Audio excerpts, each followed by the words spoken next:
Deputy Cathal Crowe.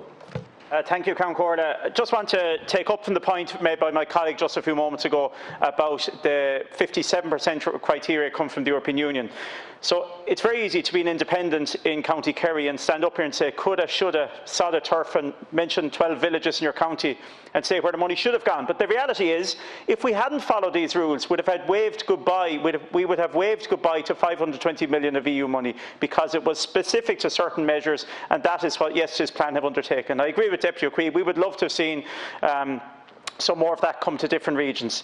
However, I'm going to speak a lot about my region in a moment. There's a few measures that I think were very positive yesterday. First of all, extending EWSS PUP right up to the end of the year. The VAT rate as well is very positive. As my party spokesperson on tourism and aviation, I know this comes as a real welcome to hotels, bed and breakfasts and self-catering accommodations that are all opening today. It's great to see already that the booking system is up, that a lot of these are taking bookings. It's going to be quite a buoyant summer, and yet they will face a challenging shoulder season. I think that's the particular area we need to watch as a country, as a government, that come into the autumn and the winter. When people are back at school, people are back at work, you're not typically having those weekends away that you normally would have in the summer. They're the slim months in any year that businesses need support, and I think this year above all, tourism sector will need support in that season. The other things I just wish to say then, Count Corda, there are sectors that will take longer to bounce back.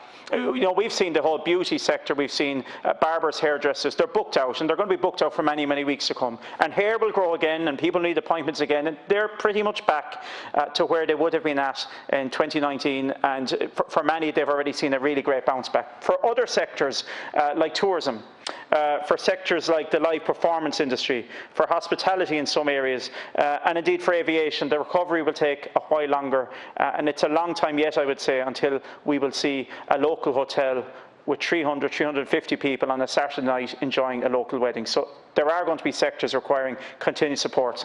I just wish to conclude by speaking on the matter of Shannon Airport. I think it's regrettable, it's reprehensible that we didn't have the Chief Executive today before the Oireachtas Transport Committee. If you hold a leadership role in any organisation, you should roll with the punches, you should come to meetings, you should meet with stakeholders. I have it here in my breast pocket today, the wage bill, the wage slip, I should say, of an Aer Lingus employee in Shannon. In a fortnight at the start of this year, they received €634. The state paid €600 of that, meaning that in a week, Aer Lingus was paying that individual €17, and that individual was still working for them.